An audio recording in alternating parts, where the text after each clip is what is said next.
Las noticias, protagonistas y tendencias del momento con César Miguel Rondón en Conexión. La voz que cuenta la historia mientras ocurre. Muy buenos días. Son las 9 en punto de la mañana de este lunes 18 de noviembre de ya iba a decir 1953. Es la costumbre.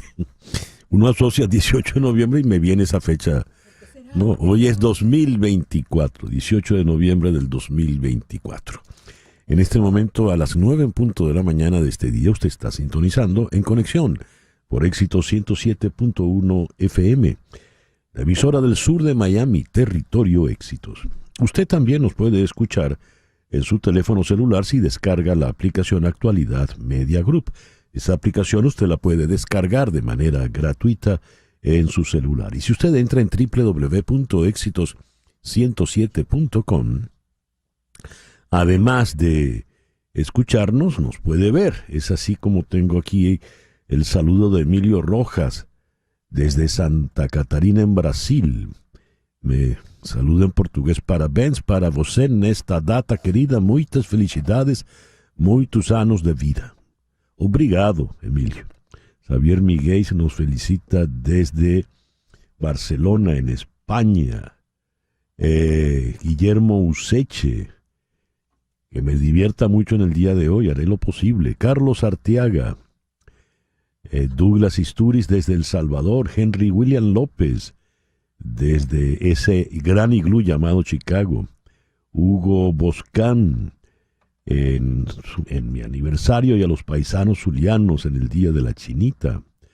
Elizabeth Di Giorgio, muchas gracias Elizabeth. Carlos Cuevas en Westchester, Pensilvania, también muchas gracias. Henry Moreno desde Atlanta, Georgia. Feliz Día de los Economistas en Venezuela. Ricardo Portal Piña desde Béziers, en Francia. Dice acá Chere Ramos, muchas gracias mi querida Chere. Ani y Mimón Galvis desde Bogotá, gracias también. Disfrutaron la versión salsosa de la Quinta de Beethoven que nos dio nuestra querida Paulina Gamus. Gloria Herrera en Bogotá, feliz Día de la Chinita. Jennifer Castillo en Weston, gracias. Judith Chirinos, gracias por tantas felicitaciones. Saeda Bon, Alfredo Eduardo González con Marianela en Toronto, Magali Hernández en Dublín, Gabriel Pedraza en Tunja, Villa de Leyva, Colombia. Gracias a todos de verdad por estas felicitaciones y estos buenos deseos en el día de hoy. Andreina Nieto hasta lo canta. Jennifer Quilisi también, gracias Jennifer. Bien. En Conexión es una producción de Floralicia Anzola para Éxitos 107.1 FM en Miami. Buenos días, Floralicia. Buenos días, mi amor, feliz cumpleaños. Muchas gracias. Laura Rodríguez está en la producción general. Buenos días, Laura. Buenos días y me uno a la felicitación. Feliz cumpleaños, superjefe. Muchas gracias. En Madrid, en la producción informativa, Mariel Sofía Rodríguez. Buenos días, Mariel Sofía. Hola, muy buenos días. Feliz inicio de semana y feliz cumpleaños, César. Espero que, tengas muchísima salud y que puedas seguir acompañándonos con muchísimos años más a todos. Bueno, ojalá, así será. Jesús Carreño en la edición y montaje, Carlos Prato en los controles. Buenos días, Carlos. Muy buenos días y feliz cumpleaños, César. Muchas gracias, Carlos. Y ante el micrófono, quien tiene el gusto de hablarles, el cumpleañero de hoy, yo. La Virgen de la Chiquinquirá. La Chinita llegó a Maracaibo sobre las olas del lago. Cuenta la historia que el 18 de noviembre de 1749, una sencilla mujer acababa de lavar su ropa en la orilla del lago cuando repentinamente vio flotando una tablita de madera fina, la cual recogió pensando que le podría ser útil para tapar la tinaja de agua. A la mañana siguiente, cuando estaba colando el café, la mujer escuchó unos golpes, como si alguien estuviera llamando. Fue a ver lo que sucedía y quedó sobrecogida de asombro al ver que la tablita brillaba y que aparecía en ella la imagen de Nuestra Señora de Chiquinquirá. Por tal motivo la mujer comenzó a gritar milagro, milagro, por lo que de ahí proviene el nombre de El Milagro, a la actual avenida junto al lago, donde estaba la casita de la lavandera. Luego de lo sucedido, numerosas personas acudieron a presenciar el prodigio, convirtiéndose por esto la casa de la humilde mujer en un lugar de veneración de la Virgen por parte de sus múltiples creyentes. Las autoridades de Maracaibo decidieron realizar una procesión en honor a la Chinita. Según la leyenda, la Virgen era llevada en hombros por dos hombres elegidos por el propio gobernador, cuando al doblar una esquina la imagen se puso tan pesada que impidió seguir moviéndola. Finalmente, después de muchos ruegos al cielo y súplicas a la Virgen, uno de los presentes exclamó: «Tal vez la Virgen no quiera ir a la iglesia matriz y prefiera la de San Juan de Dios». Según la tradición popular, estas palabras se tomaron como una inspiración divina, puesto que la procesión cambió su rumbo hacia la iglesia de la gente humilde de la capital zuliana y la imagen recuperó su peso normal. Por esto que desde ese día la Virgen de la Chinita protege desde su templo, hoy basílica, al pueblo zuliano. Feliz día pues para todos los zulianos y todos los devotos de la Virgen de Chiquinquirá. En el calendario astrológico de Enrico Mariani para el día de hoy, tenemos a la luna menguando en Cáncer. La luna de Cáncer es la luna de lo sentimental. Sensibilidad a flor de piel, advierten aquí. Usted puede estar muy vulnerable. Las personas son emocionalmente vulnerables, susceptibles.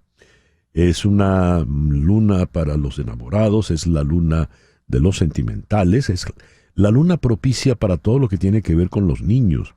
Es también la luna de la fertilidad. Y es una buena luna, dice aquí, para mudarse. Luna menguante en Cáncer, Sol en Escorpio, este lunes 18 de noviembre del año 2024. Hoy es el Día Internacional del Arte Islámico. Efeméride decretada por la UNESCO. Día Mundial para prevenir la explotación, los abusos y la violencia sexuales contra los niños y promover la sanación. Es el Día Europeo para la protección de los niños de la explotación sexual. Día Europeo del uso prudente de antibióticos. El lema para el día de hoy: la resistencia a los antimicrobianos es invisible. Yo no lo soy. Día Mundial del Paciente Anticoagulado. Un paciente anticoagulado es aquella persona con antecedentes de valvulopatías o síndrome coronario agudo que toma medicamentos anticoagulantes bajo prescripción médica requeridos para impedir la coagulación de la sangre con la finalidad de evitar embolias, trombosis venosas o arteriales. En Venezuela es el Día de la Alimentación. El programa que hemos preparado para el día de hoy lo vamos a iniciar en Venezuela con el abogado Gonzalo Jimio del Foro Penal para conversar con él sobre las 131 excarcelaciones de presos políticos que se dieron en las últimas horas, entre ellos los 11 adolescentes de los 69 que están detenidos. En Virginia vamos a conversar con Eric Fajardo, analista político. Los republicanos tienen trifecta de poder para el año 2025, quiere decir que controlan el Poder Ejecutivo, controlan la Cámara del Senado y la Cámara de Representantes.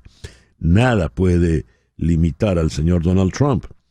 En España vamos a conversar con el profesor de Derecho Internacional de la Universidad Pontificia Comillas, Emiliano García Coso. Con él vamos a tocar un tema muy delicado. Estando en Brasil para la G20, el presidente Joe Biden ha autorizado a Ucrania a utilizar las poderosas armas de largo alcance dentro de Rusia. Esto pues va a traer consecuencias muy, muy delicadas. Luego en Washington vamos a conversar con el periodista Eugenio Martínez. Reformas electorales y la observación internacional en elecciones. ¿Cuál es el riesgo? En la Comisión de Diálogo de la Asamblea Nacional se plantea regular actuación de las misiones de observación. Luego en Brasilia vamos a conversar con Roberto Goulart Meneses, profesor del Instituto de Relaciones Internacionales de la Universidad de Brasilia, a propósito de la reunión del G20 que se está llevando adelante allá en Brasil. Y vamos a conversar con Sergio Parra, presidente de ILAEF. ILAEF es el Instituto Latinoamericano de Empresas Familiares y van a realizar su tercer Congreso Latinoamericano aquí en Miami a partir del 21 de noviembre en el Hotel Colonnade, allí en Coral Gables. Ese es el programa para hoy. Y el foro, la generación de cristal. ¿Cuál es esta generación? ¿Quiénes lo integran? ¿Por qué se les llama de cristal? ¿Son en realidad tan frágiles, tan débiles? ¿Sus padres lo tuvieron más fácil? Eso lo vamos a abordar con dos psicólogos, Javier Martínez Rodríguez en Guayaquil y Manuelita Pérez Méndez en Buenos Aires. Ese es el programa que hemos preparado para el día de hoy, 18 de noviembre del 2024. El 18 de noviembre de 1307 en Suiza, según la leyenda, Guillermo Tell realizó la hazaña de acertar a una manzana situada sobre la cabeza de su hijo. Le disparó con la ballesta. El 18 de noviembre de 1541, Miguel Ángel Buonarroti finalizó el fresco de El Juicio Final en la Capilla Sistina. El 18 de noviembre de 1626 se inauguró la Basílica de San Pedro, la iglesia cristiana con más espacio interior del mundo y la más alta también. El 18 de noviembre de 1804 terminó la Revolución Haitiana. Fue el primer movimiento revolucionario de Afroamérica, que culminó con la abolición de la esclavitud en la colonia francesa de Saint-Domingue y se proclamó el primer imperio de Haití. El 18 de noviembre de 1903, Estados Unidos y Panamá firman el tratado que permite la construcción del Canal de Panamá, y además ese tratado garantizaba la separación y protección de Panamá de cualquier acción militar por parte de Colombia. En realidad fue una estratagema llevada adelante por Estados Unidos para separar a Panamá de Colombia y poder construir allí, sin la injerencia colombiana, el canal. El 18 de noviembre de 1922, a los 51 años, falleció Marcel Proust. Hoy está cumpliendo 96 años Mickey Mouse. El 18 de noviembre de 1928, Walt Disney creó a su famoso ratoncito. El 18 de noviembre de 1933, Jimmy Angel sobrevuela el salto de 979 metros que terminó llevando su nombre, allí en Canaima. Luego, en 1935, llevó a un fotógrafo para que hiciera las fotos de rigor. El 18 de noviembre de 1939 nació la poeta y novelista Margaret Atwood, la canadiense, ganadora del Premio Príncipe Asturias de las Letras, ganadora del Premio Booker, y cuya novela The Handmaid's Tale ha sido llevada con muchísimo éxito a la pantalla. Hoy está cumpliendo 85 años la señora Atwood. El 18 de noviembre de 1942 nació Linda Evans, famosa por aquella serie Dinastía. Hoy cumple 82. El actor Owen Wilson cumple 56. Delsa Solórzano cumple 53. David Ortiz cumple 49.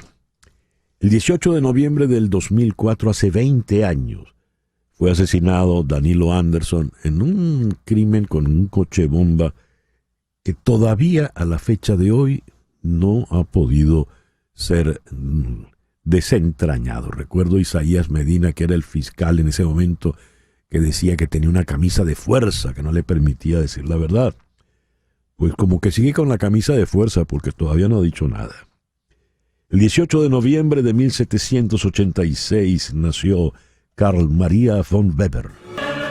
Der Freischuss, el francotirador o el cazador furtivo, como le llaman también en español, una de sus óperas más famosas. Y en otro tipo de ópera, el 18 de noviembre de 1836 nació Sir William Schwank Gilbert. Gilbert junto a su compañero Arthur Sullivan, hicieron las llamadas óperas Savoy, que fueron muy, muy populares hasta el sol de hoy. Entre ellas lo que escuchamos al fondo de Los Piratas de Penzance, las óperas cómicas. Y el 18 de noviembre de 1907 nació este caballero, Máximo Francisco Repilado Muñoz, Compay Segundo.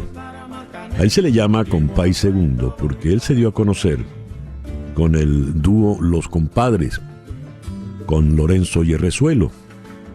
Lorenzo Yerrezuelo hacía la primera voz, era la voz prima, era compay primo. Y Francisco Repilado hacía la segunda voz, por ello era compay segundo.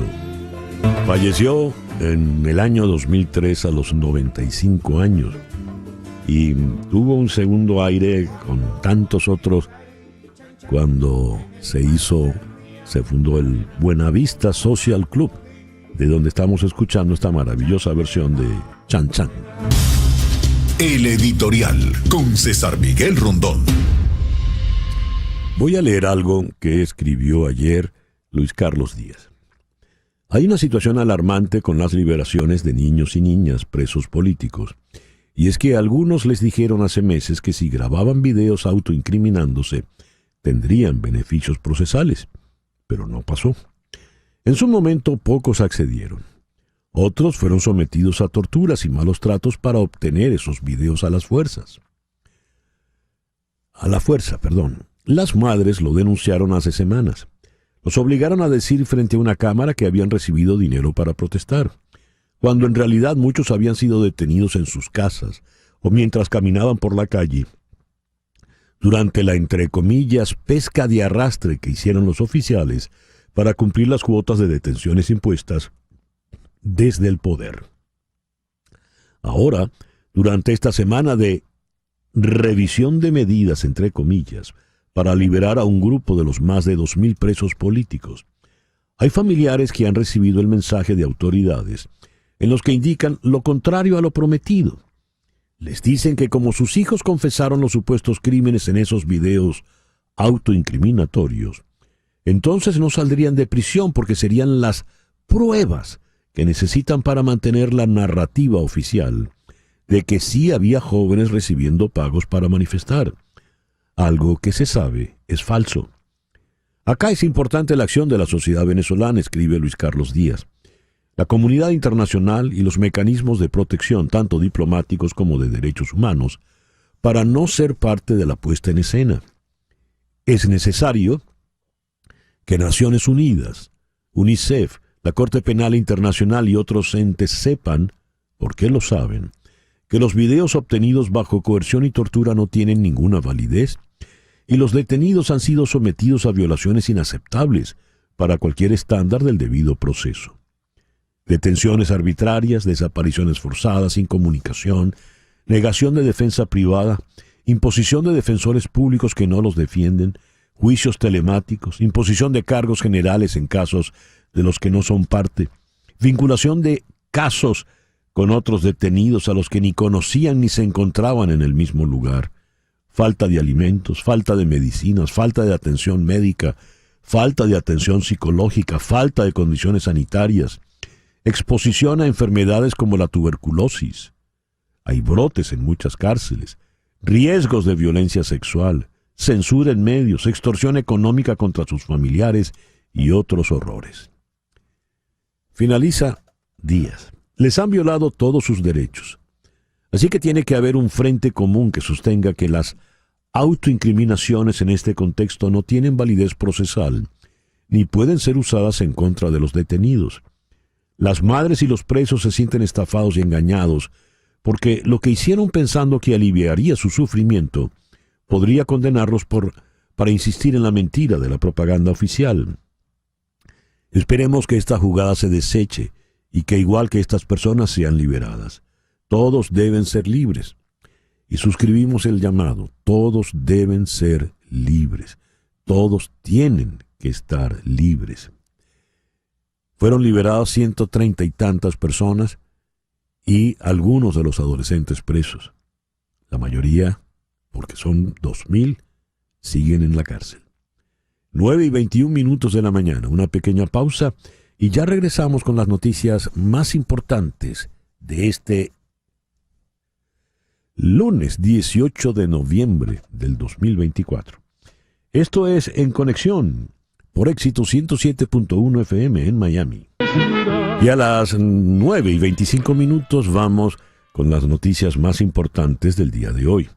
Joe Biden ha autorizado a Ucrania a utilizar el armamento estadounidense de largo alcance para atacar el interior de Rusia, según han avanzado la agencia Reuters y The New York Times y The Washington Post.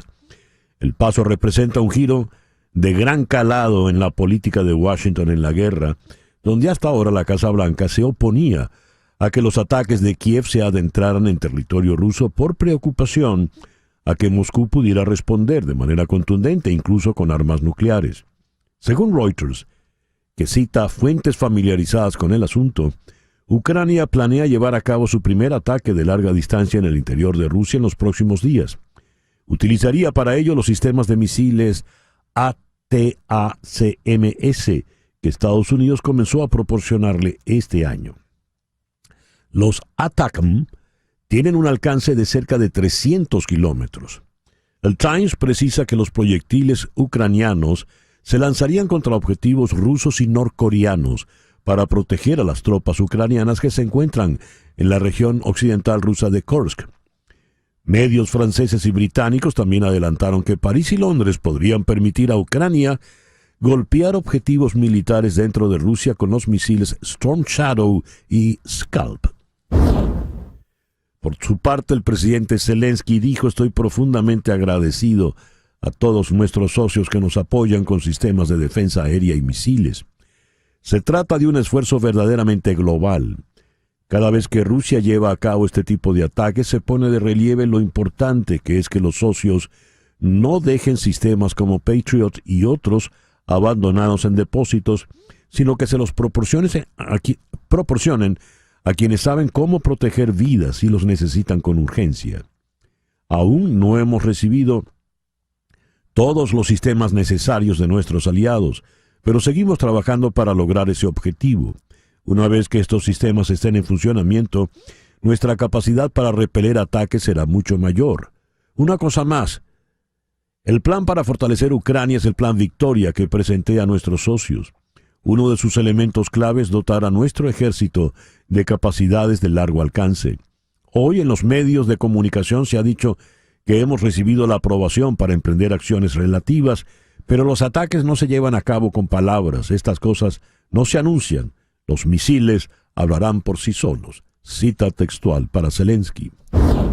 El Kremlin acusó hoy a Estados Unidos de echar leña al fuego de la guerra en Ucrania al autorizar ataques con misiles de largo alcance contra territorio ruso por parte de Kiev. Cito: es evidente que la administración saliente en Estados Unidos tiene intención de continuar echando leña al fuego y seguir provocando una escalada de la tensión en torno a este conflicto. Cita textual para Dmitry Peskov, el portavoz del Kremlin. Subrayó que si se confirma que Occidente ha dado luz verde a Kiev, eso significará cualitativamente una nueva fase de tensión y una nueva situación respecto a la implicación de Estados Unidos en la contienda. Putin ya lo explicó con meridiana claridad, dijo Peskov. Esos ataques no los efectúa Ucrania, sino los países que dan la autorización. Añadió que las misiones de vuelo las marcan los especialistas de las potencias occidentales y no los militares ucranianos. Peskov destacó que de ahí el peligro y la provocación que supone el hecho de que los países de la OTAN se vean involucrados directamente en los combates.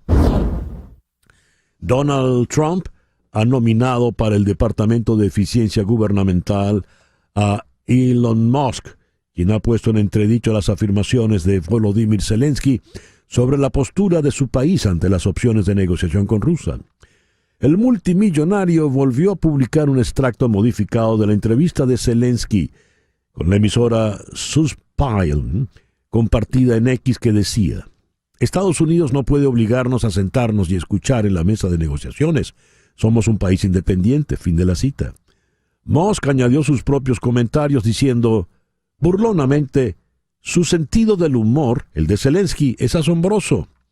Y también adjuntó un enlace a un artículo de la BBC publicado en el 2021 que presenta a Zelensky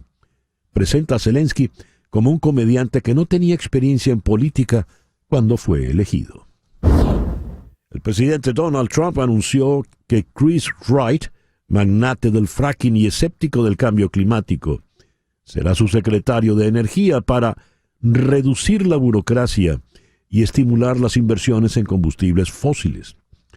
Como secretario de Energía, Chris será un líder clave que impulsará la innovación, reducirá la burocracia y marcará el comienzo de una nueva edad dorada de la prosperidad estadounidense y paz global, dijo Donald Trump en un comunicado. Wright es uno de los fundadores de Liberty Energy, que presta servicios a empresas de energía que en los últimos años aumentaron la producción de combustibles fósiles mediante fracking, un proceso muy contaminante de extracción de petróleo y gas en los yacimientos de esquisto. En una publicación de LinkedIn hace un año, Wright negó que hubiera una crisis climática. No hay una crisis climática y tampoco estamos en medio de una transición energética, dijo Wright. La cumbre anual de jefes de Estado del Grupo de los 20, el G20, ha comenzado en Río de Janeiro. Un primer borrador del comunicado de la cumbre aparentemente expresa apoyo al multilateralismo, pero la reunión ya está mostrando la fragilidad del multilateralismo. Argentina, bajo la presidencia de Javier Milei, ha tratado de bloquear algunos puntos del comunicado que ya se habían acordado, incluido el lenguaje sobre la imposición de impuestos a los multimillonarios. Biden se une a la cumbre después de un viaje a la selva amazónica, el primero de un presidente estadounidense, donde prometió nueva financiación para la protección de los bosques. Alfredo Romero, director de Foro Penal, informó que han registrado y verificado 131 excarcelaciones de presos políticos en las últimas horas. Agregó que estas personas deberán asistir a tribunales para que les impongan las medidas sustitutivas a la privación de libertad. El viernes, el fiscal Tarek William Saab había informado que estaba solicitando ante los tribunales la revisión de 225 casos, y en declaraciones a la cadena de noticias CNN en español, aseguró que fueron otorgadas y ejecutadas 225 medidas de excarcelación. María Corina Machado afirmó que los considerados presos políticos que han sido liberados en esta jornada de varias cárceles del norte del país han sufrido daños irreparables, por lo que indicó merecen la libertad plena, sin medidas posteriores, a merced de los jueces del terror. Son ciudadanos que han sufrido daños irreparables injustamente. Son héroes de esta larga y dolorosa lucha. Su país los acompaña con nuestras oraciones y la historia reconocerá su sacrificio, dijo textualmente María Corina Machado en la red X. Asimismo, dijo que el amor y la valentía de los familiares, así como el riguroso trabajo de los defensores de derechos humanos dentro y fuera de Venezuela, hicieron posible estas liberaciones. En el estado Nueva Esparta denuncian el colapso eléctrico con cortes de luz de hasta 10 horas y algunas zonas con más de 24 horas. Destacan que desde hace una semana, justo después de la explosión en la planta de compresión de gas en Punta de Mata, Monagas, los cortes eléctricos en la isla son de 12 a 15 horas de 12 a 25 horas por solo 4 horas de electricidad.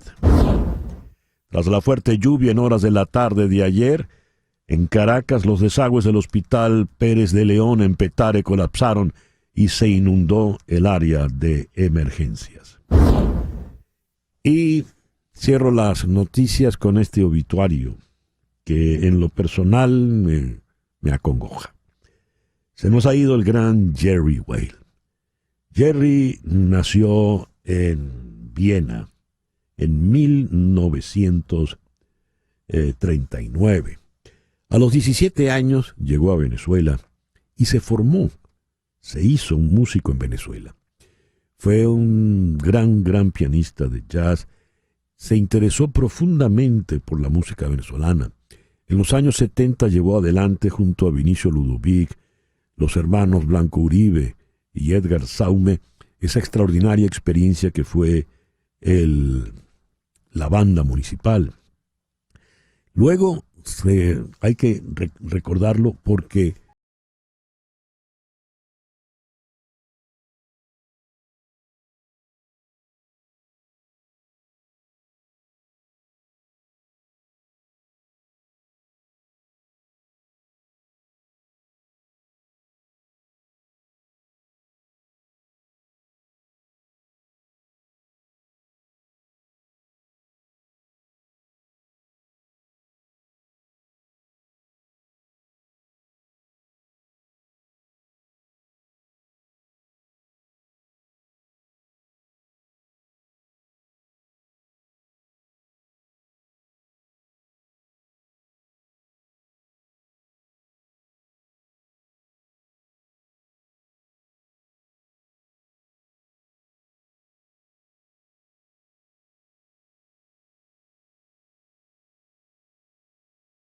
día de hoy.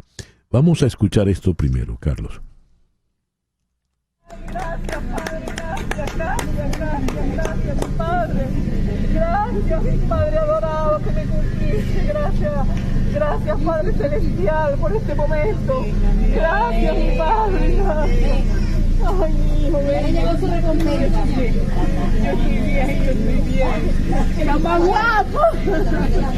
Eso que escuchamos es el llanto conmocionado de una madre al recibir a su hijo adolescente tras ser excarcelado en Yare.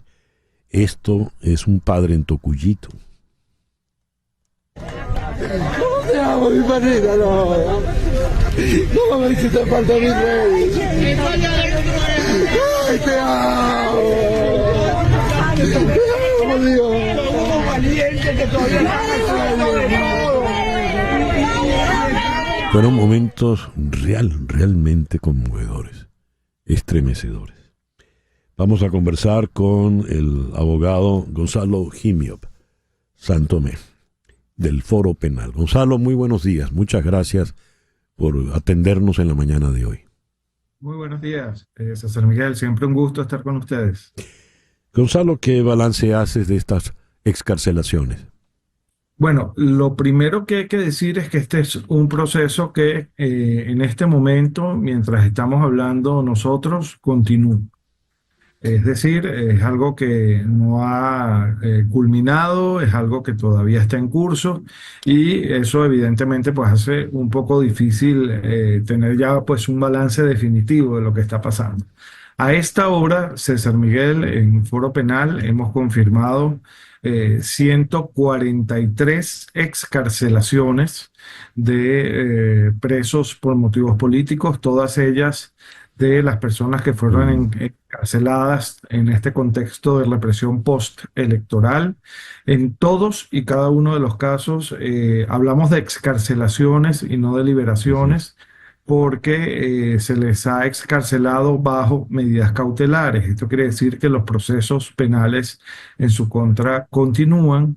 No tenemos todavía muy claro cuáles son esas medidas cautelares que deben cumplir estas personas mientras su proceso continúa. Sin embargo, de unas pocas boletas de excarcelación que hemos podido ver, aparentemente estaría orientado todo esto hacia el hecho de tener que presentarse periódicamente ante los tribunales, y en algunos casos hemos visto que también se ha incluido la prohibición de salida del país. Esto es lo que sabemos hasta ahora. De estas 143 excarcelaciones, hemos confirmado la excarcelación de 10 adolescentes y de 9 mujeres hasta esta hora, reitero, porque este es un proceso que continúa, ¿no? El fiscal general habló de 225 excarcelaciones. Nosotros estamos pues corroborando y verificando esos datos. No es sencillo, porque es un proceso que se ha adelantado única y exclusivamente a instancias de las instituciones públicas, del poder en Venezuela.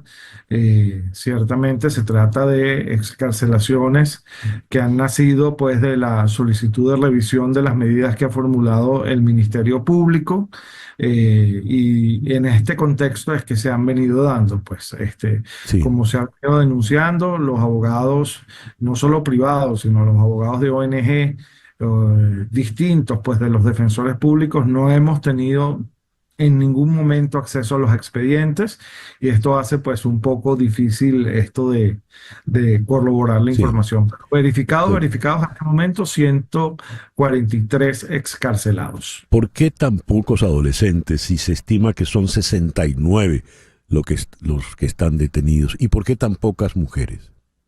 Mira, el problema con esa pregunta, César Miguel, es que como ha ocurrido siempre cuando se dan estas excarcelaciones masivas, normalmente en los días cercanos a diciembre, Ujú. es que nadie sabe cuáles son los criterios que se utilizan Ya. para definir quién sí y quién no. Esto es algo muy difícil de manejar.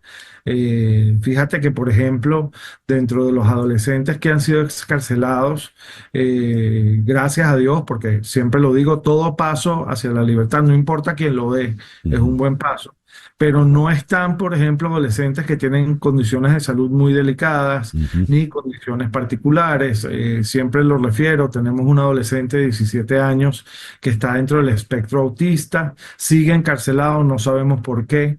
Dentro de los adultos, por ejemplo, tenemos a un ciudadano que es sordomudo, que no solamente es sordomudo, sino que no sabe leer y escribir y no sabe comunicarse tampoco a través del lenguaje de las señas. Dios. Hace pues su situación bastante delicada, bastante precaria y tampoco ha sido excarcelado. Es decir, no hay manera de entender los criterios que se están utilizando para dejar encarcelados a unos sí y a otros no. Es algo muy difícil, ¿no?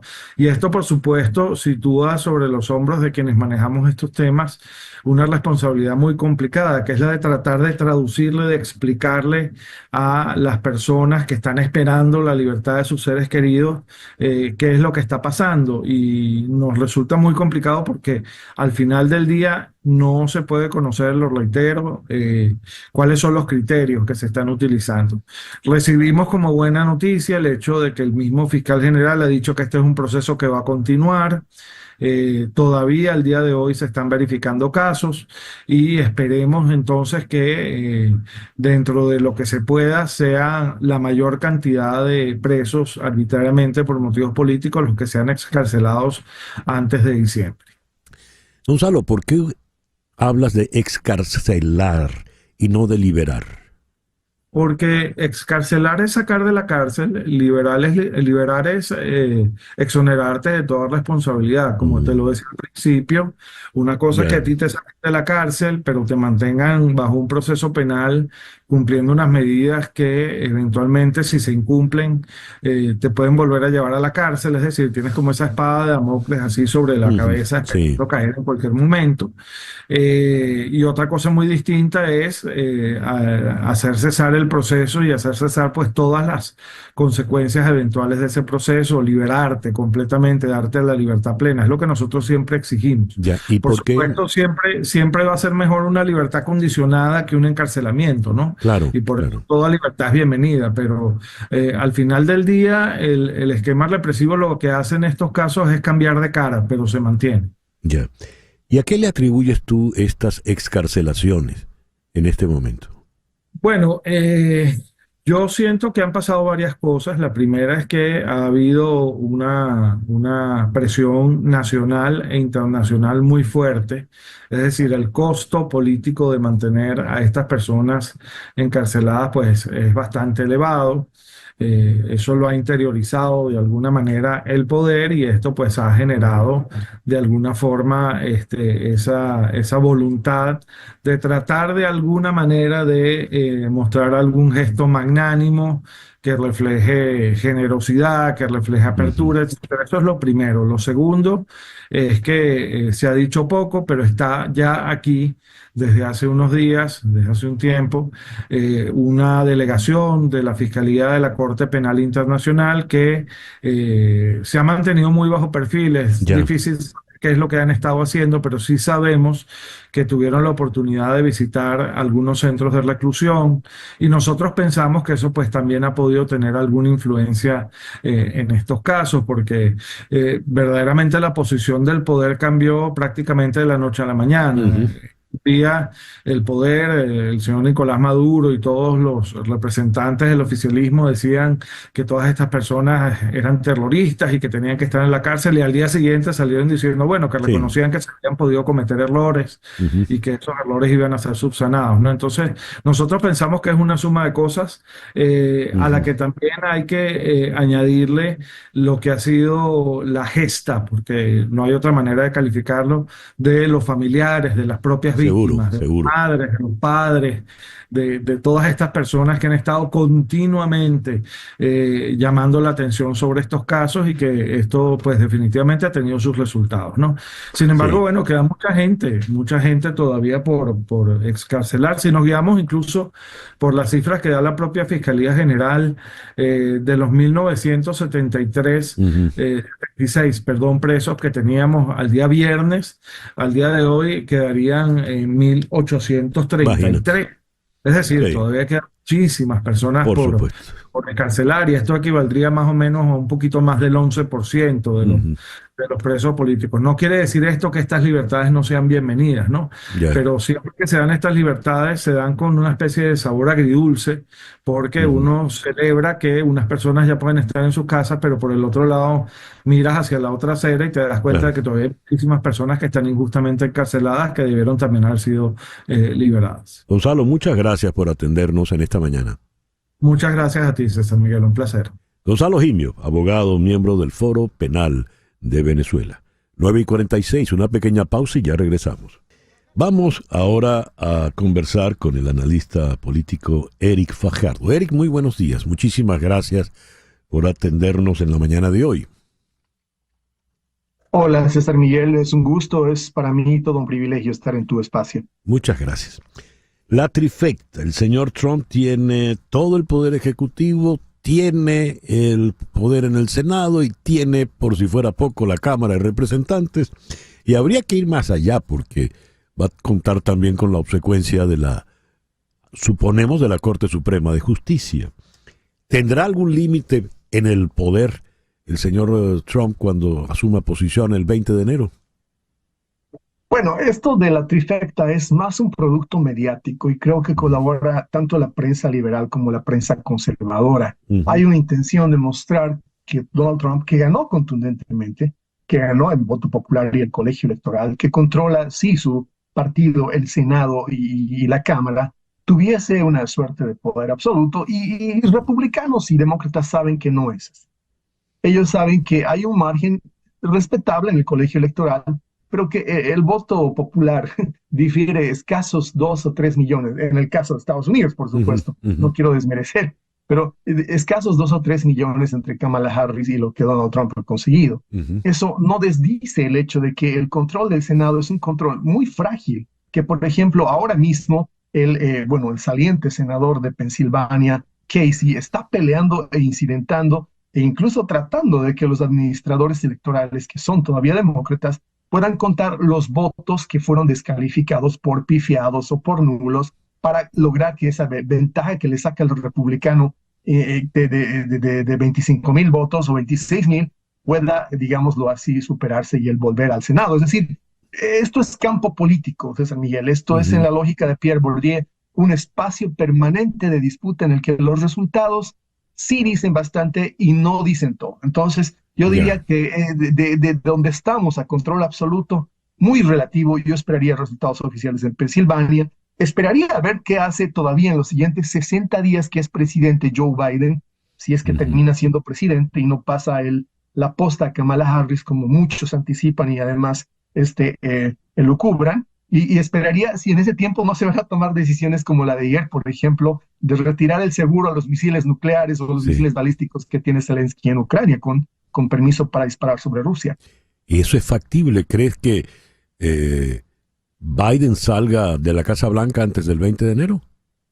Es factible, es jurídicamente posible, es, digámoslo así, algo que se puede hacer.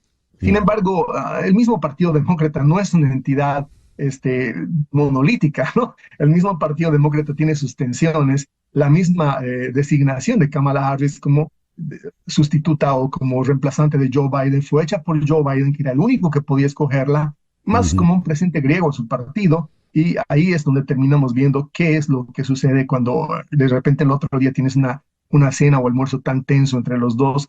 Hay la intención de la campaña de Harris de que sí, Joe Biden pase el báculo bajo el argumento de hacerla históricamente la primera presidenta negra, pero no hay la voluntad política en el clan Biden de hacer esto. A ver, cuando dices puede haber limitaciones, ¿qué tipo de limitaciones? Porque, por ejemplo, él tiene que nominar a todos sus postulados, los postulados tienen que pasar por el visto bueno en el Congreso, en el Senado, pero se entiende que le van a decir que sí o no.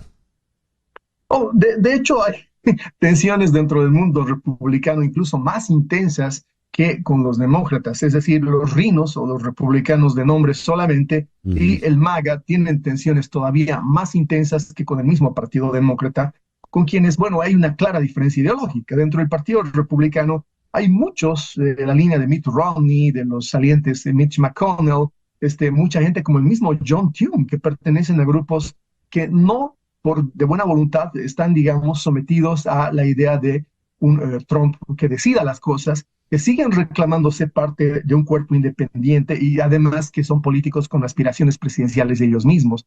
Del MAGA, que es este movimiento que dentro de mi lógica ganó la elección, incluso al Partido Republicano, hay al Partido Republicano GOP una gran distancia y hay tensiones internas muy fuertes también.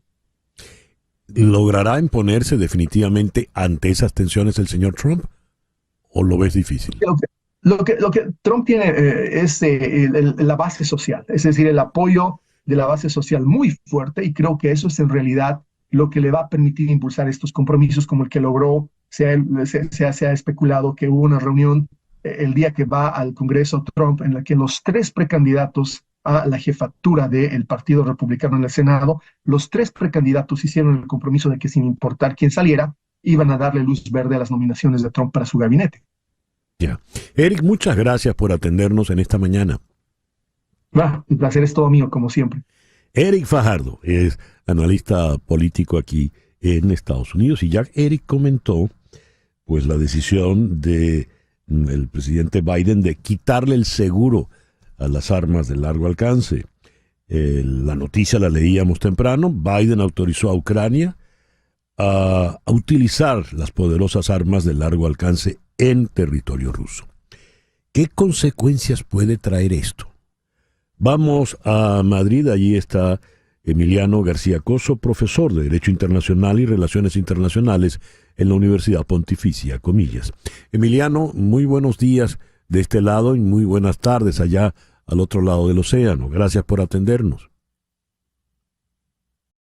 No te escuchamos, Emiliano, tienes el mute.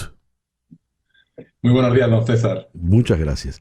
Emiliano, a ver, ¿qué consecuencias trae una decisión tan grave como esta de Joe Biden de quitarle el seguro a las armas de largo alcance para Ucrania?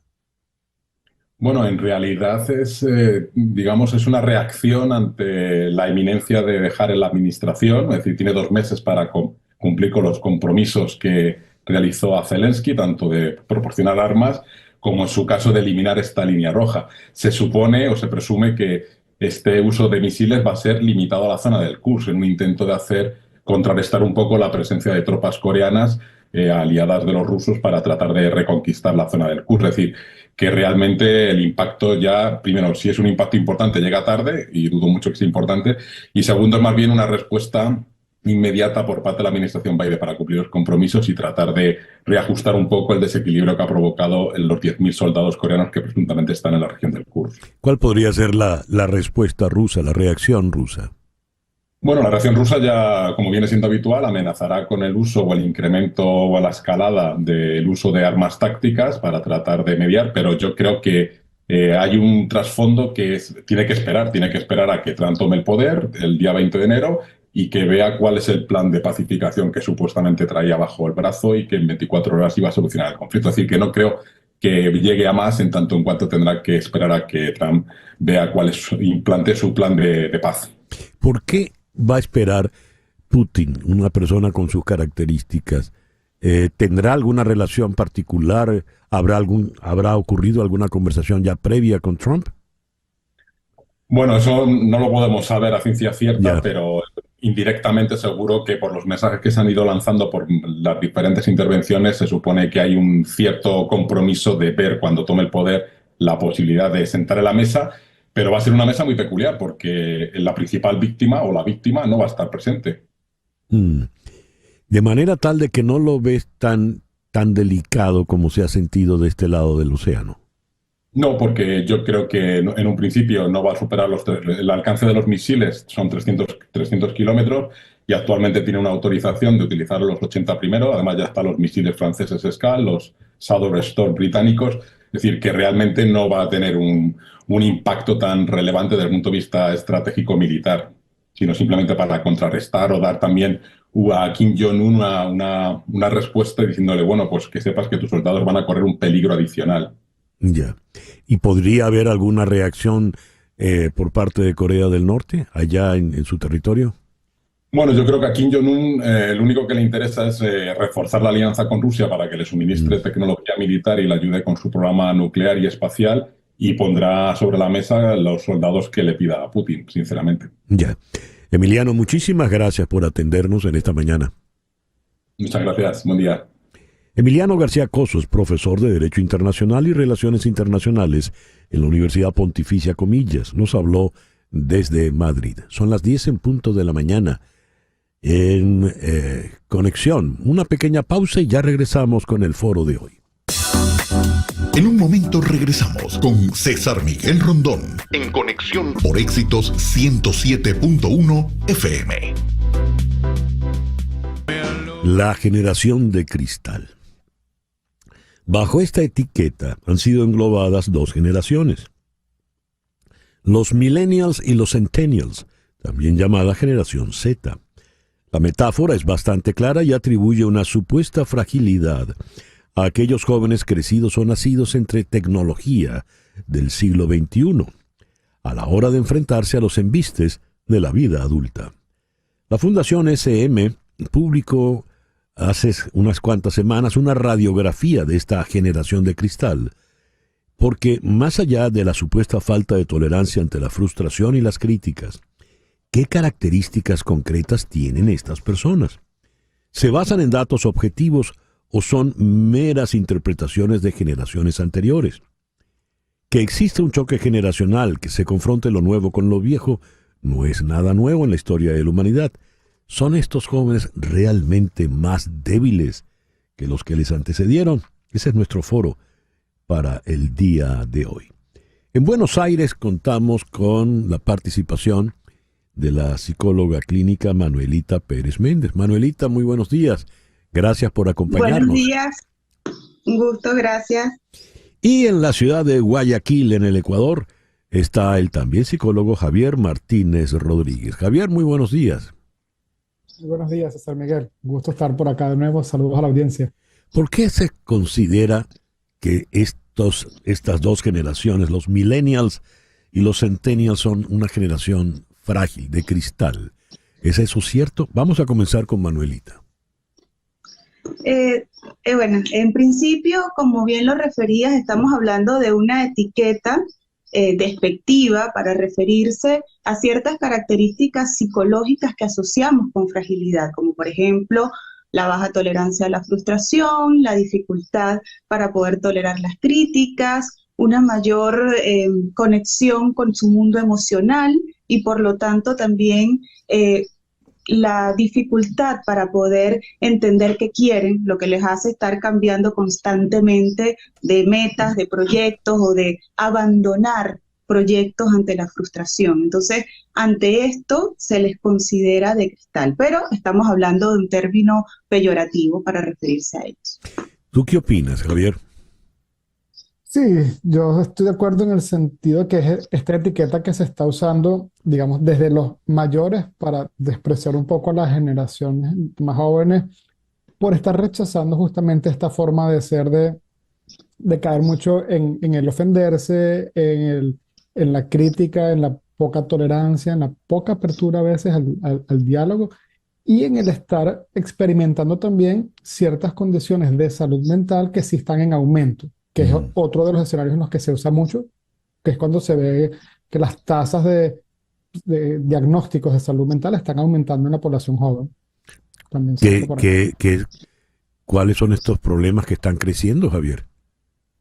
Por ejemplo, los diagnósticos en trastornos de ansiedad y trastornos depresivos han aumentado de una manera considerable en los registros que se tiene, no solo estos últimos años, digamos que se atribuiría a un efecto pandemia, sino que en distintas partes del mundo que se llevan estadísticas en el mundo anglosajón, en Europa, incluso en Australia y algunas pocas en Latinoamérica, desde principios de años 2008, 2010, los trastornos depresivos y trastornos de ansiedad han aumentado de una manera considerable en la población joven,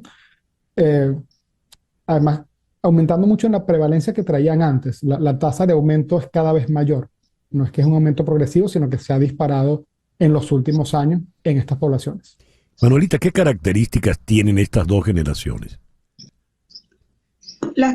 Podemos hablar de una generación que nació en un mundo digital y de redes sociales y por lo tanto está viviendo en unos mandatos distintos a la generación anterior, la de sus padres, de la generación X, cuyos mandatos eran el sobreesfuerzo, el trabajo, el casarse, el tener hijos, y ahora los mandatos son sentir. Tienen que sentir todo, su mundo emocional, publicarlo en las redes sociales, incluso algunos aspectos como la libertad sexual también, el poliamor, y una cantidad también de mandatos, aspectos que hoy en día para la juventud representan también un desafío. Entonces, como características podemos hablar de una búsqueda del sentido de la vida, de una juventud que está en una situación de mucha incertidumbre, ¿okay? Y mucha vulnerabilidad emocional, lo cual aumenta, como le estaba comentando Javier, la tasa y la prevalencia de algunos trastornos afectivos como la depresión, la ansiedad, pero también los índices de suicidio que alarmantemente han aumentado mucho en la población joven. ¿Y por qué, a tu entender, Manuelita, son más vulnerables sentimentalmente, emocionalmente? Bueno, alguna de las hipótesis que se maneja es que vienen de padres que estuvieron bajo una alta sobreexigencia y que por lo tanto la crianza que tuvieron hacia sus hijos, que es esta nueva generación, fue mucho más permisiva, una crianza respetuosa que por ahí se distorsionó cuál era el concepto, pero también de ver a unos padres que estaban sobrecargados, muy en su mundo, tratando de responder a sus propios mandatos de éxito, de logro y de estabilidad económica, que trajo sus beneficios, por supuesto, pero que también trajo unas consecuencias. Padres ausentes emocionalmente y que fueron niños que crecieron en un entorno digital. Entonces sabemos el impacto de esto en el cerebro de los niños, en un cerebro en desarrollo, va a tener un impacto. Los hace más vulnerables al dolor, por ejemplo, al estrés, también los hace mucho más vulnerables. Javier, el hecho de pertenecer a ese mundo digital, de la computadora, del teléfono celular inteligente, les lleva a aislarse y les lleva, tengo entendido, a tener poco roce social. ¿Eso es verdad? Y si es verdad, ¿qué implicaciones tiene? Sí, a ver, tenemos que entender que si bien se han estado usando las tecnologías como una herramienta de socialización, es un proceso de socialización muy distinto el relacionarnos a través de la pantalla que el relacionarnos en persona, cara a cara. Entonces, si bien tenemos unas generaciones que pueden decir que tienen muchos más contactos sociales en cuanto a conocidos y pueden relacionarse con un adolescente que está en Tailandia, sí están disminuyendo muchas conductas de socialización en persona, como la lectura de las expresiones faciales y del lenguaje corporal, que hace que las interacciones en persona no sean tan eficientes porque estamos perdiendo práctica. Además de que se está acostumbrando a unas generaciones que se desarrollan jugando en pantallas y no jugando en físico en ambientes al aire libre, por decirlo así. Entonces, claro, se reducen oportunidades de aprender desde temprana edad a resolver conflictos que todos resolvíamos en el parque corriendo con una pelota y cómo nos llegamos a un acuerdo de qué vamos a jugar. Hoy en día todas esas habilidades se van perdiendo porque no se experimentan esas situaciones. Estamos hablando de generación que llega después a una edad adolescente o adultos jóvenes ya incluso, con con menos recorrido en experiencias de afrontarse a situaciones en personas sociales de negociación, de relacionarse, de resolver conflictos y de establecer acuerdos. Entonces sí serían una generación limitada, al menos en ese aspecto, Javier. Sí, se le van limitando las opciones que se les van dando de crecer y de tener experiencias, porque bueno, y como decía Manuelita, a lo mejor con unos padres muy cargados de trabajo, muchas cosas, se les van quitando estas experiencias y en mi opinión, parte de lo que es el tema de la generación de cristal, que se usa como un término peyorativo para culpar a la generación de cómo es, cae en el error de que no nos damos cuenta de las circunstancias en que están creciendo, que tiene que ver con las generaciones anteriores. No es que están eligiendo ser así, es que los pusimos a crecer en estas circunstancias. Y esto, el criarse y desarrollarse en un mundo virtual, pues lleva a que todo sea virtual, hasta el amor virtual, ¿no? ¿Verdad? A lo mejor falta habilidad para el roce social o para poder seducir a la persona que le gusta, y en el mundo virtual se puede. Eso pasa a ser una especie de inconveniente irrecuperable, ¿o se puede superar, Manuelita? Se puede superar con trabajo y con conciencia, por supuesto, pero también necesita mucha guía y acompañamiento para poder diferenciar qué es lo que yo quiero de lo que me están imponiendo estos nuevos modelos de vinculación a través del mundo digital. Por ejemplo, vemos hoy en día en la consulta que los jóvenes tienen temor del futuro, mucha incertidumbre. Muchos dicen, no quiero traer hijos a este mundo como está, ¿no? También la visión de un mundo catastrófico, caótico, en el cual no sienten confianza para desarrollarse, un mundo que cada vez está más desde lo efímero, desde lo inmediato, les cuesta más vincularse. Entonces, poder aprender a identificar qué es lo que ellos quieren, cómo quieren vivir y no dejarse llevar por el modelo, porque ahora tenemos un modelo impuesto. Tienes que ser feliz, ¿ok? Si lo quieres, lo puedes. Puedes hacer todo lo que tú quieras, y cuando el adolescente o el joven sale a confrontarse con la realidad y se da cuenta que no es así, sufre muchísimo. Entonces, reconocer ese sufrimiento para poder tener el acompañamiento y la guía adecuada ayudaría a superarlo, por supuesto. Y aquí volvemos a hacer énfasis en el rol de la familia, de los medios de comunicación, de las escuelas, ¿ok? Toda esta parte educativa. Si estas generaciones de cristal, las que le precedieron, ¿cómo serían calificadas, Manuelita? ¿En qué sentido? Bueno, porque algunos le dicen la generación de cemento, ¿okay? Haciendo referencia a mucha rigidez, a mucha solidez, a mucha fuerza, ¿ok? Pero también tuvieron sus desafíos, ¿ok? Fue una generación que tuvo que crecer bajo la imposición de otros mandatos que son distintos a los de esta, y unos desafíos en cuanto al éxito, al trabajo, al sobreesfuerzo, pero que también tuvo un costo: altas tasas de estrés, de ansiedad y de consumos problemáticos, principalmente de alcohol, para poder manejar esa sobrecarga. Entonces, allí tenemos que cada generación va a tener unas fortalezas, unas debilidades y unos desafíos que resolver. Ya, es un asunto de resiliencia, de poder resistir y digamos, superar, ¿verdad?, escollos y dificultades. ¿Habría alguna manera de calificar las generaciones según esas habilidades, o no tiene sentido, Javier? Yo en lo particular no quisiera caer en esas comparaciones porque es muy relativo. Cada generación ha afrontado unas grandes crisis y unas grandes dificultades y han sido situaciones distintas. La generación de nuestros abuelos, por decir, los que vienen después de la Primera Guerra Mundial, vivieron un mundo muy particular. Luego, las generaciones después de la Segunda Guerra Mundial tuvieron otros desafíos distintos. La generación que crece en los años 70, digamos, el mundo occidental, posguerra de Vietnam y todo aquel movimiento, son situaciones diferentes. Entonces, decir que una tuvo más retos que la otra, es difícil cuantificar el reto. Son distintos y son exigentes cada uno a su manera. Eso sí es importante aclararlo, porque han habido crisis económicas, sociales y emocionales muy importantes que han atravesado todas las generaciones. Entonces es un poquito como caer en que a mí me fue más difícil que a ti. Es una competencia poco útil para solucionar porque hace que se polarice y cada quien se quede en su bando diciendo que el otro es el débil. Pero eso es una discusión frecuente entre padres e hijos, ¿no? Independientemente de la generación, ¿verdad?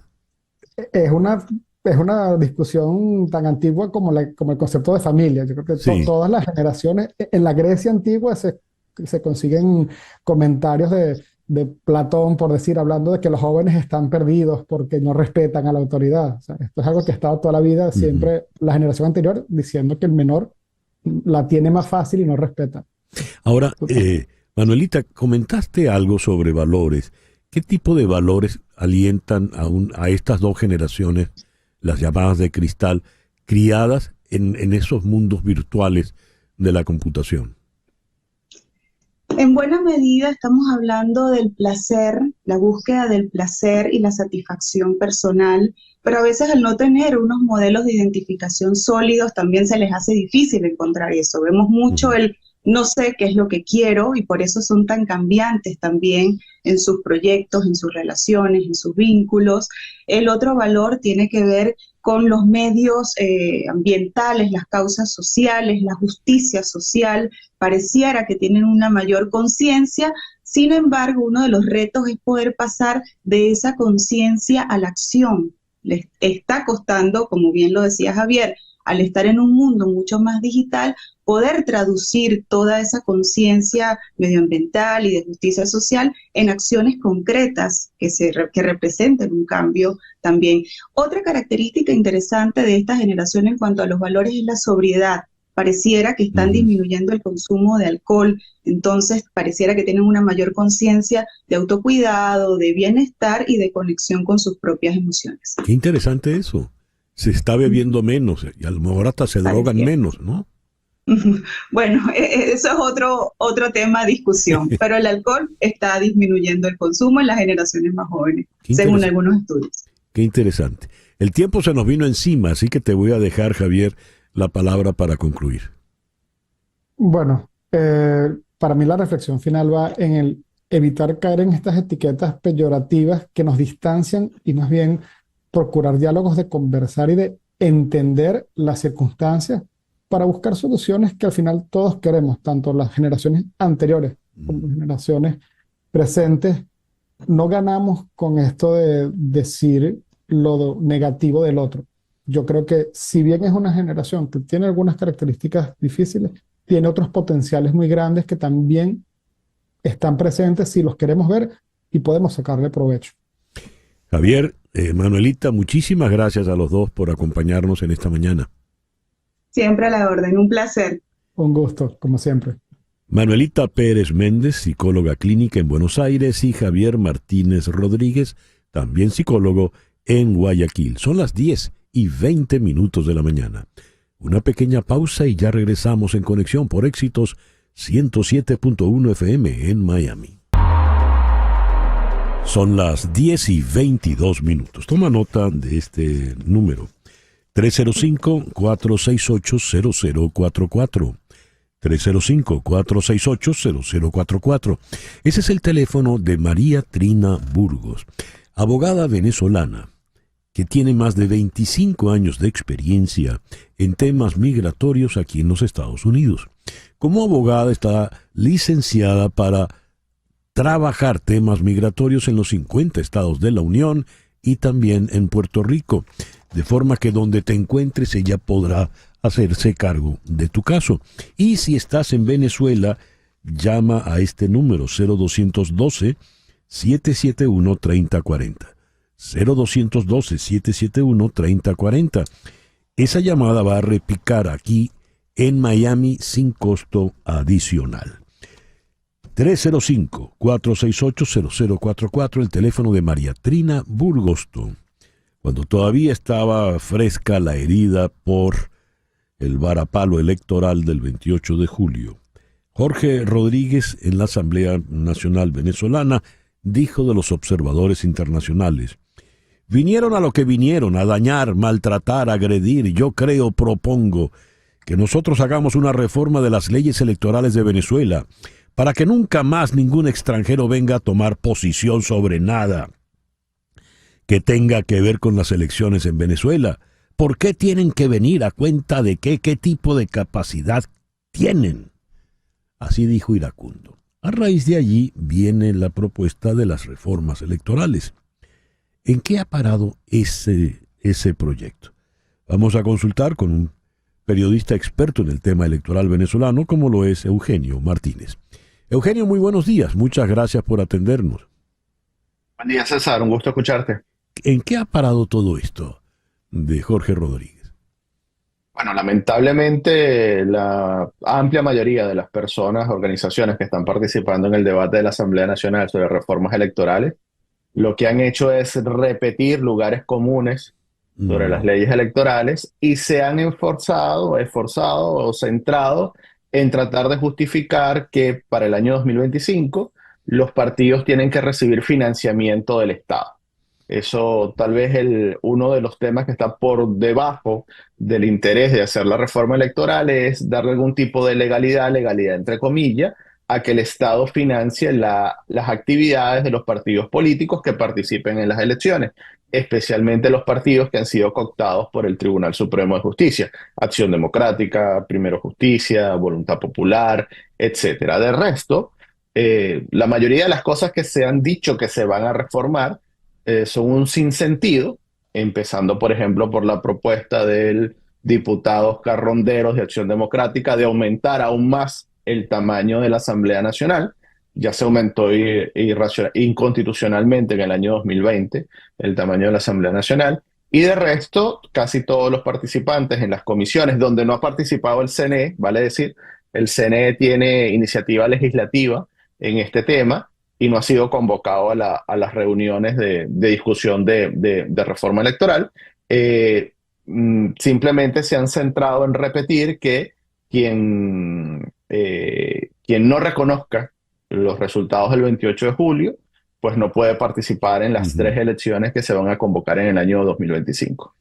Quizá lo medular esté allí. ¿Se van a llevar adelante esas elecciones? ¿Quiénes asistirán? ¿Qué podemos esperar de esos procesos? Bueno, primero no está claro si es una sola elección o se van a hacer tres elecciones por separadas, dado la magnitud de la cantidad de cargos que deberían escogerse. Estamos hablando de más de 3.000 cargos entre gobernadores, alcaldes, concejales, legisladores. Ahora bien, el problema al día de hoy no es quién participa en la elección, de quién postula candidatos, sino quién acude a votar a la elección del año 2025. En este momento pareciera que es muy poco probable que tengamos una participación amplia en las elecciones del año 2025, independientemente de lo que diga la ley electoral o la reforma que se haga. ¿Tú cómo ves ese panorama, Eugenio? Ya al margen de lo que adelante o no adelante la Asamblea, al margen de lo que ocurra o no con los partidos que tú llamas cooptados, ¿qué va a ocurrir realmente en el terreno político? Bueno, sin duda alguna, el gobierno de Nicolás Maduro va a utilizar las elecciones del año 2025 para fragmentar a la oposición, en la medida de quien quiere acudir a los procesos del año 2025 y quien se va a negar a hacerlo en función de si no se resuelve todo lo concerniente al 28 de julio. Esa es muy clara la estrategia del gobierno. No está clara la posición de la oposición en este caso, ni siquiera de quienes dicen que se debe participar, en el sentido que no se ha dicho estratégicamente por qué habría que participar en las elecciones del año 2025, entendiendo todo lo que pasó el 28 de julio. Claro, porque si el 28 de julio, con todas las actas, con todo lo que se logró, sigue el empeño de negar la victoria de González Urrutia, entonces, ¿por qué voy a ir a votar? Debe ser la conseja generalizada, ¿no? Por eso decía que el problema no es tanto quién decide participar, sino quién decide ir a votar. A votar, claro. En líneas generales, el problema, siempre habrá candidatos, siempre habrá partidos dispuestos a participar y siempre habrá explicaciones o argumentos para participar. El tema es si se convence a los electores o no de ir a votar, y al día de hoy pareciera que es muy poco probable que el venezolano acuda a votar masivamente en las elecciones del año 2025. Amén, de que si yo no reconozco el dictamen de Elvis Amoroso del 29 de julio, no puedo ser candidato, ¿no?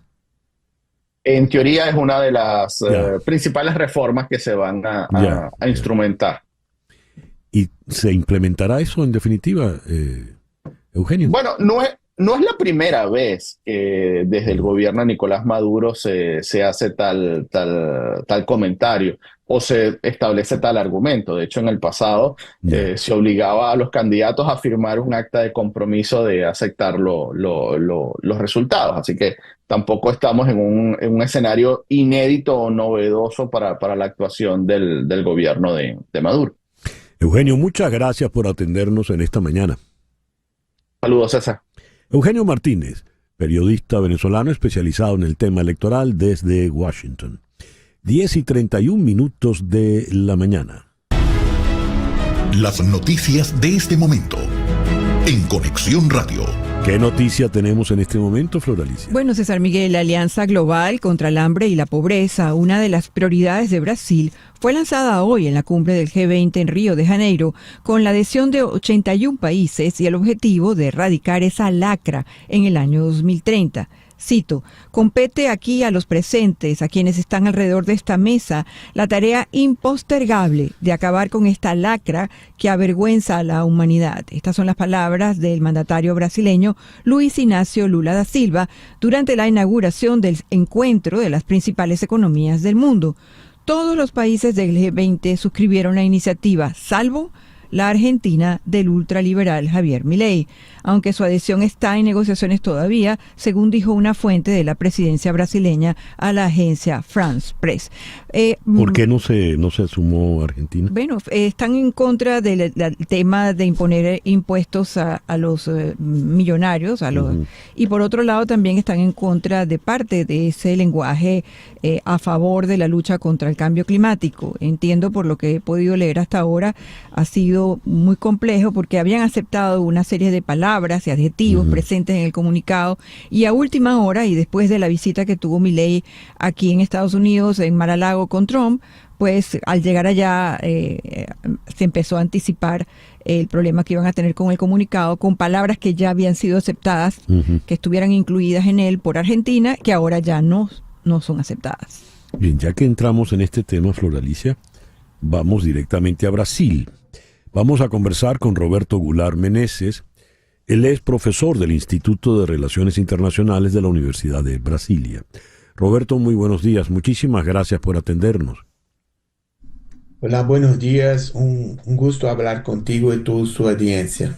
Roberto, a ver, Argentina, por lo visto, se ha vuelto una suerte de incordio en este momento, arrancando apenas la reunión del G20. ¿Qué se puede esperar de esta reunión? La reunión del G20 en Brasil es muy importante porque su agenda es integrada por 3 puntos principales. Lo primero, combate a hambre, la pobreza. Lo segundo es la crisis cambio climático. Y el tercero es la gobernanza global. Brasil ha logrado éxito en reunir sobre todo los países en torno de la cuestión de la hambre y de la pobreza en el mundo. Y el cambio climático depende también de la COP29 y en el próximo año en Brasil la COP30. Pero lo principal es de que Brasil tiene que conseguir un cierto consenso entre los países, a excepción, infelizmente, de Argentina, que tiene como una agenda diplomática en este momento con Javier Milei, que viene trabajando en contrario al multilateralismo, y esto dificulta mucho avanzar en estos temas, pero Brasil está intentando hacer con que Argentina concorde, pero menos con parte de esta agenda. A ver, el señor Milei niega el tema del cambio climático. En eso va de la mano pues de Donald Trump, y en otros temas también, los impuestos a los ricos, etcétera, etcétera. Ahora, entre los países que están en la cumbre, los presidentes que están en la cumbre, ¿qué puede lograr realmente Lula con Milei? Con Milei es muy difícil, pero Brasil tiene trabajado mucho con los negociadores argentinos. Milei tiene una agenda que para G20 porque que cambió con la victoria de Trump en Estados Unidos. Mira, en julio de este año, la delegación argentina concordó, se puso de acuerdo con la agenda de G20, incluso con los términos de los principales temas como hambre, como pobreza, cambio climático. Pero con la victoria de Donald Trump en Estados Unidos, los G20 también tiene ahora una dificultad. ¿Por qué? Porque Trump tiende a no concordar con la agenda de G20 y sobre todo poner dificultades en multilateralismo. Y Milei está haciendo como que una anticipación de este escenario, porque en 2026 la cumbre de G20 se dará en Estados Unidos. Y con eso Milei ahora está intentando cambiar su posición y sobre todo en cambio climático, porque nosotros vimos que la cumbre de COP29 ahora está en Azerbaiyán. Milei determinó que la delegación argentina regresase a su país y que no tomase parte en esta importante cumbre internacional. Entonces, el comportamiento de Milei es un comportamiento muy errático, me parece, porque con la victoria de Trump ahora está condicionando todas las relaciones argentinas a la futura agenda de Estados Unidos. Esto es muy terrible, ainda más en un país como Argentina que tiene como mitad de la población viviendo abajo de la pobreza. A ver, ¿qué otros países, qué otros presidentes pueden estar con esa misma posición de Milei, Roberto? En este momento hemos visto que sobre todo es Milei, porque en el caso de Estados Unidos está representado por Biden, y Biden avanzó mucho en su agenda de cambio climático. Incluso Biden también concordó con Brasil en la tributación de los ricos, ¿no? Del globo, y también no tema da cuestión do acuerdo para combater la hambre en el mundo, Alianza Global que Brasil propuso. Entonces, el país que más tiene creado dificultades es, sin duda, Argentina, porque en la América Latina tenemos México, Brasil y Argentina. Otros países son invitados, como Colombia, ¿no? Pero no tiene poder decisorio en G20. ¿Qué se dice del encuentro Xi Jinping con Biden, que ya se vieron en Perú previamente, Roberto? Sí, es un encuentro importante porque la presencia de Biden no estaba confirmada en Brasil, pero Biden ahora está participando de la cumbre Río de Janeiro, que es muy importante, y también en el caso de Xi Jinping. Creo que el principal punto es que Biden que va ahora se despedir de las conferencias mundiales hasta que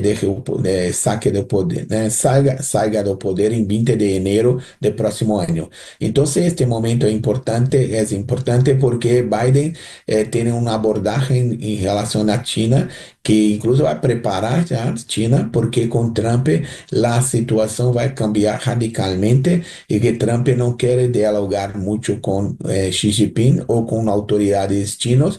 Trump va a crear una situación de confrontación directa con China que va a traer turbulencia para la economía global. Roberto, muchas gracias por atendernos en el programa de hoy. Un gusto hablar con usted y con toda su audiencia. Muchas gracias. Roberto Goulart Meneses es profesor del Instituto de Relaciones Internacionales en la Universidad de Bahía. Es bueno acotar que en la cumbre de Río de Janeiro están, entre otros, Olaf Scholz, el saudí Mohammed Salman, por supuesto Milei, Lula, Justin Trudeau, Xi Jinping, el presidente de Corea del Sur, Biden, Emmanuel Macron, Narendra Modi de la India, Giorgia Meloni de Italia y la señora Claudia Sheinbaum aparentemente sí va a ir a Brasil, y digo aparentemente porque no fue al Perú. Además, Erdogan de Turquía, Starmer del Reino Unido. El que sí dijo que no iba es Vladimir Putin. 10:40 de la mañana, una pequeña pausa y ya regresamos en Conexión por Éxito 107.1 FM en Miami. Sintonizas a César Miguel Rondón en Conexión por Éxitos 107.1 FM. Hoy vamos a tener Es Goy con Goyceder Azúa. Goyceder hace su programa en Madrid y hoy va a hablar sobre el campamento La Llanada en Madrid. Hay un campamento La Llanada aquí en Florida, cerca de Orlando. Hay uno en Dallas, o mejor dicho, cerca de Dallas, en Texas. Hay uno en España. Y por supuesto el original, que es de Venezuela, que está allí en Acarigua. Hoy Goy va a hablar de eso a las 9 de la noche en TVV Network. Es Goy. Y a las 10 vendrá una nueva emisión del show de George Harris. Todo esto por TVV Network. Y me da mucho gusto recibir en el estudio a Sergio Parra. Sergio es el presidente de ILAEF. ILAEF es el Instituto Latinoamericano de Empresas Familiares. Y esto a propósito del tercer Congreso Latinoamericano sobre Gestión Integral del Family Office. Sergio, bienvenido en la mañana de hoy acá al programa. Muchas gracias, don César, verte de nuevo y aprovecho para desearte feliz cumpleaños. Muchas gracias, muchas gracias. ¿Qué tenemos para este tercer Congreso? Mira, don César, yo estoy muy satisfecho con la participación de los congresos anteriores, de las familias que han concurrido, el efecto práctico que tiene el contenido y, por supuesto, la expansión que tiene, porque es un acompañamiento, una concientización y se aclaran muchas cosas de la empresa familiar latinoamericana y sobre el Family Office en particular. ¿Cuáles son los temas que han sentido y encontrado con la experiencia de los congresos previos, ¿no? Cada vez hay más participantes en los congresos. ¿Por qué? En efecto, don César, hay una concientización de que la empresa familiar latinoamericana se ha dado cuenta que para que trascienda requiere un plan de sucesión y lo que de alguna manera es muy recurrente por parte de ellos son los temas de las planificaciones sucesorales a nivel internacional. Es decir, con la globalización de las empresas familiares, vemos en nuestros países que las casas matrices están en Venezuela, Colombia, México, Argentina, pero hay un patrimonio que se internacionaliza. Entonces, esta familia, además de tener su casa matriz, compra propiedades, hace inversiones en los Estados Unidos, por ejemplo, compra activos en Europa, tiene cuentas bancarias, pero resulta que por el principio de la territorialidad de la sucesión, al faltar los fundadores, o como el padre y la madre, pues hay que pagar tantos impuestos como existe patrimonio en países distintos, porque hay un principio territorial. Entonces, lo importante es que ellos preguntan, y no lo sabían, cómo yo planifico para no hacer ese viacruce fiscal en cada país donde tengo activo, tengo patrimonio. Entonces, se suelen hacer planteamientos de planificaciones patrimoniales sucesorales para que de alguna manera se compacte y no se diluya el patrimonio con el fallecimiento, ¿no? Me llama la atención porque hablamos de una empresa familiar, pero uno puede decir familia es familia. Todas las familias son iguales. Algunas tienen características culturales según los países. Pero ¿qué hace a la hora de hablar de la empresa familiar? ¿Qué hace de particular a la familia latinoamericana, a la empresa familiar latinoamericana? Sí, lo que lo hace particularmente interesante es que ellos tienen una voluntad por encima de todo de trascender, de continuar, de que haya una sucesión, que no sea un negocio familiar que se agote de una generación a otra, sino la empresa latinoamericana y en estos países nuestros, el objetivo y lo que pretenden es que haya continuidad, que no muera en el intento, cosa que no es fácil porque muchas veces, independientemente de la empresa o del producto, que puede ser una marca país, no trasciende por problemas interpersonales, intergeneracionales, que no haya un liderazgo, ese tipo de cosas. Por eso el reto de la sucesión es no solamente la económica, la patrimonial, sino de la gestión. ¿Quién es el más indicado? ¿Quién? Porque herederos son todos, pero ¿quién es el sucesor? Uno no puede tener 2 directores de orquesta. Entonces, ¿a quién se escoge, no? Y la familia latinoamericana está muy concientizada en eso, porque pretende no hacer un negocio familiar, sino una trascendencia, una continuidad. ¿Cuáles son, hablando de temas sucesorales, porque veo que has insistido ya un par de veces con el problema sucesoral, ¿Cuáles son los problemas sucesorales más frecuentes? Primero la fiscalidad, que digamos, como te repito, la empresa familiar no se percata o el fundador no se percata que paga impuestos por el principio de la territorialidad en tantos países como tenga patrimonio. Y segundo, no dejar las reglas claras, no dejar como un protocolo de familia, que se sepa que realmente el patrimonio no es para que haya discordia, sino el patrimonio es para que haya, de alguna manera, el interés o la voluntad de mantenerlo o digamos, aumentarlo, pues acrecentarlo. Pero eso hay que dejarlo claro. Es decir, las reglas de juego de la familia, los principios y los valores familiares se tienen que... ¿Estamos hablando de testar o no? Yo siempre recomiendo testar, sí. Sí, testar, que por cierto es interesante, porque no existe un testamento único. O sea, si yo dejo un testamento, y me ha pasado mucho en la práctica profesional, que una familia ecuatoriana, por ejemplo, dejó un testamento, pero es este tipo de grupos familiares que tiene patrimonio en distintos lugares, y presentan su testamento en los Estados Unidos porque tienen una cantidad de LLC con propiedades en varias o unos activos en Europa. Entonces no basta ese testamento que se dejó en Guayaquil o en Bogotá o en Caracas. Entonces se tiene que o domesticar o hacer un testamento en cada sitio donde se tenga patrimonio. Y estamos hablando de qué tipo de empresas, cuán grandes son estas empresas o no es importante el tamaño. No, yo creo que yo quiero desmitificar un poco lo que es el Family Office, que el Family Office no es para empresas ricas, sino que hay tanto Family Office como empresas tengan su patrimonio, porque al fin y al cabo todo el mundo cuida lo que tiene. O sea, no hay un nivel que pueda decir, ahora sí presta la atención, ahora no. Porque al fin y al cabo he visto en la práctica que a veces el conflicto o el problema familiar se genera, se tenga o no tenga mucho patrimonio, de manera que es un tema concurrente. Es decir, yo creo que independientemente del tamaño del patrimonio o de la empresa de que se trata, lo responsable para los fundadores es dejar eso en orden, evitar de que la familia se desuna, ¿no? Todo esto a partir del 21 en el tercer Congreso Latinoamericano de Gestión Integral del Family Office. A ver, ¿qué hay que hacer para asistir? Bueno, yo quería, por tu cumpleaños, por esta grata invitación, dejar unos tickets de cortesía con la palabra conexión el 21, este jueves 21 de noviembre, en el Hotel Colony de Coral Gables, a partir de las 9 de la mañana. Es un día bastante compacto, con unos expositores de primera, a nivel internacional, vienen de España, vienen de Portugal, de Colombia, de Argentina. Es decir, yo creo que el evento y el contenido promete. Y quien vaya de parte de Conexión, pues estará cortésmente invitado. ¿Cómo vamos a hacer, Flor Alicia, con estas invitaciones? Yo creo que vamos a tener que aprovechar estos días de que la gente nos llame al 305-344-1071 y las primeras personas que nos llamen durante estos días que vamos a estar haciendo esto, pues le pasamos los datos a ustedes de quiénes son las personas que están interesadas. Muchísimas gracias, Flor Alicia. Muy bien.